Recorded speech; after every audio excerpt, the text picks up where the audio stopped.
Good evening, dear students. Once again, welcome to all to your own channel, Prasthi, the Ray of Light. As I have committed during the previous year question paper discussion that I will be going to discuss regarding the difference between cylindrical and salient pole alternators. जैसा कि आपको thumbnail में भी दिख रहा होगा, दो तरह के कंस्ट्रक्शन आपके सामने हैं. This one is the cylindrical type rotors and this are the salient pole rotors, right. तो ये सब क्या है, इसके बारे में हम डिस्कशन करेंगे. तो क्या क्या चीज़ें हम डिस्कस करने वाले मैं आपको बता देता हूँ.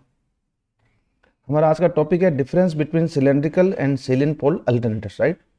तो कहीं ना कहीं हम टाइप ऑफ अल्टरनेटर्स की बात करेंगे, कितने तरह के हैं, फिर क्या डिफरेंस है. सिलेंड्रिकल का मतलब है नॉन सेलिएंट और सेलिएंट अलग कैटेगरी है, ठीक है ना. ये basically rotor based synchronous generators हैं. तो इससे हमको पता चलता है कि कहीं ना कहीं इनका जो रोटर है उसका कंस्ट्रक्शन अलग है, ठीक है ना.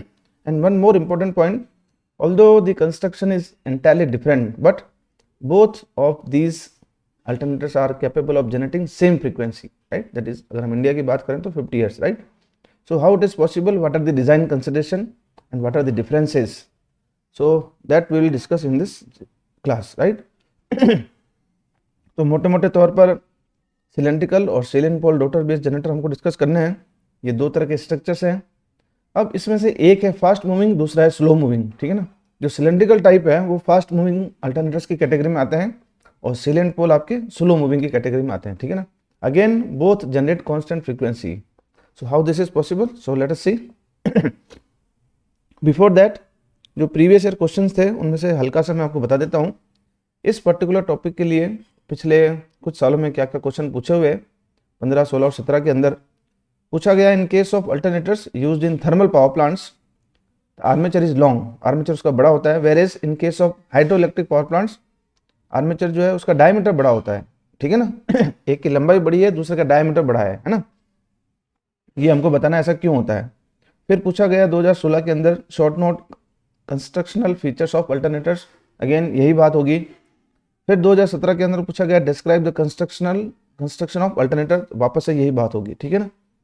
2019 के अंदर पूछा गया शॉर्ट नोट लिखिए सेलिएंट और नॉन सेलिएंट पोल, है ना, यानी कि सेलिएंट और सिलेंड्रिकल टाइप.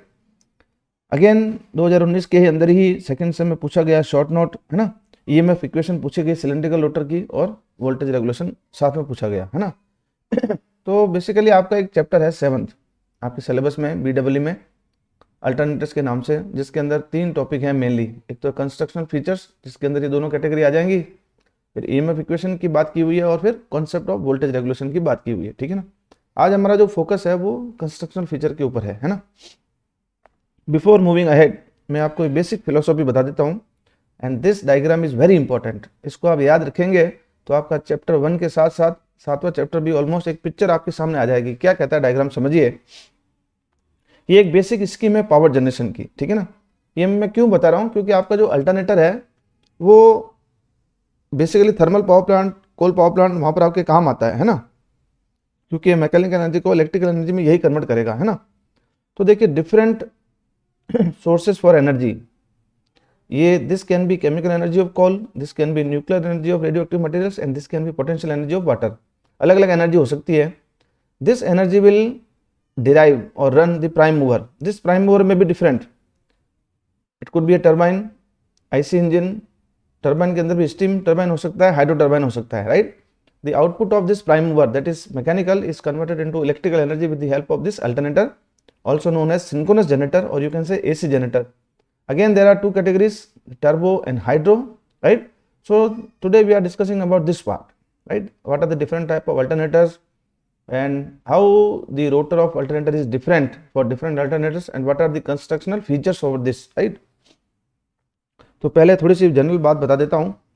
अल्टरनेटर का मतलब है सिंक्रोनस जनरेटर या फिर एसी जनरेटर. ये क्या करता है, ये मैकेनिकल एनर्जी को इलेक्ट्रिकल एनर्जी में कन्वर्ट करता है. किस प्रिंसिपल पे काम करता है, Faraday's law of electromagnetic induction बता चुका हूँ, अभी इसके ऊपर समय नहीं निकालेंगे अपन, already we know that. And this alternator is capable of generating AC power at specified frequency 50 hertz, है ना. कोई भी टाइप का हो, चाहे वो सिलेंड्रिकल रोटर हो चाहे वो सेलिएंट हो, दोनों ही सेम फ्रीक्वेंसी जनरेट करेंगे. इसके ऊपर हम डिस्कशन करने वाले हैं, है ना. अब एक आपसे क्वेश्चन पूछा हुआ था कि भाई फील्ड वाइंडिंग रोटर के ऊपर होती है ना, इसके ऊपर होती है, जो कि जिसको हम डीसी से एक्साइट करते हैं वाया स्लिपिंग, और आर्मेचर वाइंडिंग जो है वो स्टेटर पे होती है। ये भी क्वेश्चन पूछा जा सकता है कि why this is happening, why rotating field and why stationary armature, ऐसा क्वेश्चन इस बार पूछा जा सकता है, ठीक है ना। तो for economic point of view and simplicity reason alternators uses this kind of construction.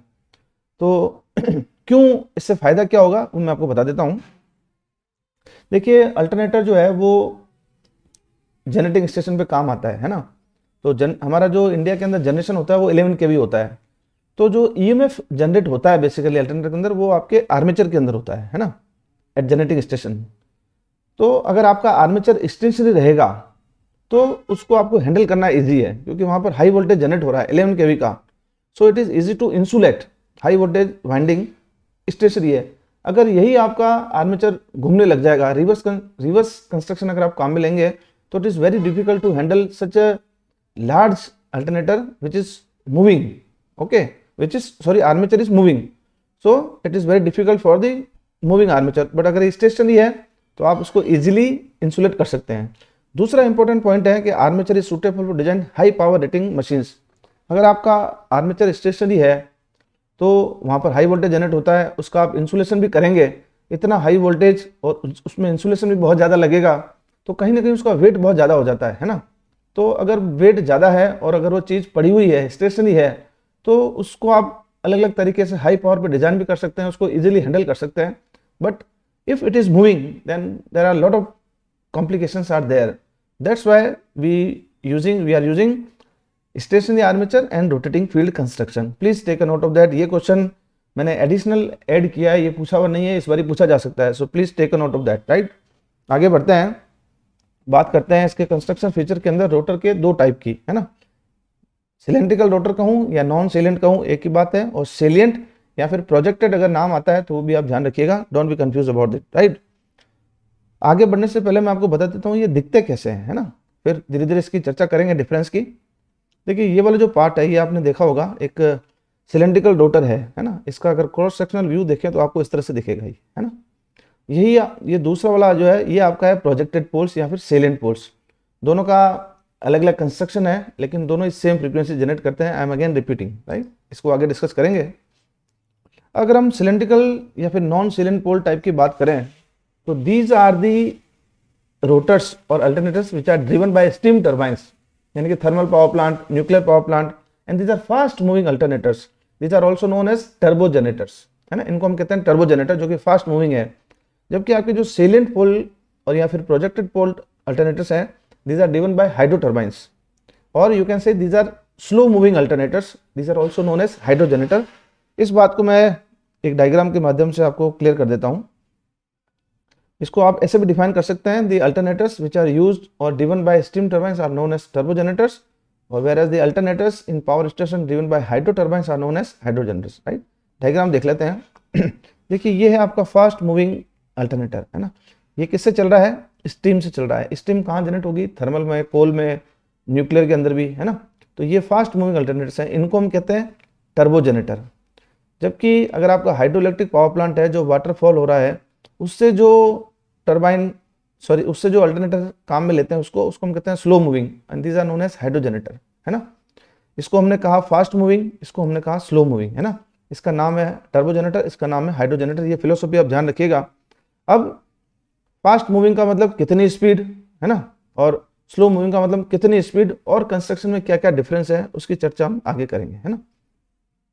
So now up to this point we have understood that there is a cylindrical or non-salient type rotor which is used for high speed applications, and salient or projected pole type are used for low or medium applications, right. Although the construction is entirely different, one is fast moving, one is slow moving, right. One is cylindrical rotor, another is salient rotor, but still how both generate same frequency. तो ये कैसे होगा, तो उसके लिए सबसे पहले frequency का फॉर्मूला देखते हैं, ठीक है ना। सिंक्रोनस जनरेटर की बात करें तो सिंक्रोनस स्पीड का फॉर्मूला हम जानते हैं, बहुत ही फेमस फॉर्मूला है 120 F/P, राइट। यहाँ से अगर आप फ्रीक्वेंसी का फॉर्मूला निकालेंगे तो आपको मिलेगी P/NS/120, जबकि 120 तो आपका क्या है, कांस्टेंट है। इसी फॉर्मूले को लेकर के हम आगे बढ़ते हैं और डिस्कस करते हैं कि कैसे संभव है, ठीक है ना। तो देखिए एफ है हमारा P into N S upon 120 एक कांस्टेंट है, तो इसको प्रोपोर्शनलिटी में ले लेता हूं मैं, पी इंटू एन एस। अब देखिए ये कांस्टेंट रहनी है फ्रीक्वेंसी, ये क्या रहनी है, constant 50 hertz, whether it is cylindrical rotor or cylinder rotor, this has to be constant. How is it possible? So ns मैंने आपको बता दिया स्पीड, टर्बो जनरेटर के केस में ये हाई स्पीड वाले बंधु हैं, है ना, ये हाई स्पीड अल्टरनेटर्स हैं। अगर ये हाई स्पीड है तो इसको लो रखना पड़ेगा, है ना, जबकि हाइड्रो जनरेटर के केस में क्या है, ये आपके लो स्पीड वाले हैं। लो स्पीड वाले मतलब स्पीड कम है तो नंबर ऑफ पोल्स आपके बढ़ाने पड़ेंगे। तो इस तरह से देखिए आप टर्बो जनरेटर जो है वो हाई स्पीड अल्टरनेटर्स हैं, स्पीड इनकी इक्वल टू और ग्रेटर देन 1500 आरपीएम हो सकती है, नंबर ऑफ पोल्स इनके अंदर कम होते हैं, less number of pole 2 to 4, right. Whereas in case of hydro generators speed is low, less than 1500 RPM, usually 100 से 500 के बीच रहती है ना। तो इसके अंदर large number of poles required होते हैं, वो नंबर ऑफ पोल्स ज़्यादा हो सकते हैं, डिपेंड करता है, कई बार 6 पोल भी ले लेते हैं, है ना, मतलब मोर देन 4 कर लीजिए आप, 4 to 30, 20 कुछ भी हो सकता है ना, डिपेंड करता है अगले अलग एप्लीकेशन के लिए, है ना। तो I think this point is clear to all, please take a note of this, right. कुछ चीज़ें और डिस्कस करेंगे अभी आगे।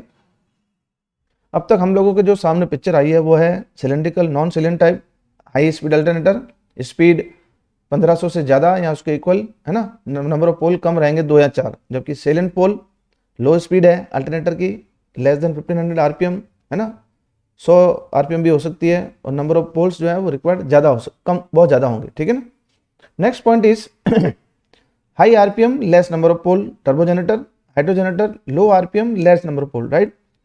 अगर स्पीड बहुत ज़्यादा है ना, तो उसका कंस्ट्रक्शन जो है ना वो स्मूथ रहेगा, राउंड रहेगा, है ना, राउंड कंस्ट्रक्शन, ताकि एयर फ्रिक्शन कम से कम हो। अगर आपका स्मूथ कंस्ट्रक्शन नहीं होगा और स्पीड बहुत ज़्यादा है तो प्रॉब्लम करेगा। तो इसका कंस्ट्रक्शन हमको मालूम पड़ा कि स्मूथ कंस्ट्रक्शन होता है, राउंड होता है, इसलिए इसको सिलेंड्रिकल रोटर कहते हैं, है ना, रिड्यूस एयर फ्रिक्शन। जबकि लो स्पीड के अंदर सेलिएंट पोल कंस्ट्रक्शन काम में आता है to incorporate large number of poles, क्योंकि आपको यहाँ पर कांस्टेंट फ्रीक्वेंसी जनरेट करने के लिए, क्योंकि स्पीड कम है तो आपको नंबर ऑफ पोल्स बढ़ाने पड़ेंगे, और नंबर ऑफ पोल्स बढ़ाना सेलेंट पोल में ईजी है बजाय कि सिलेंड्रिकल रोटर में, ठीक है ना।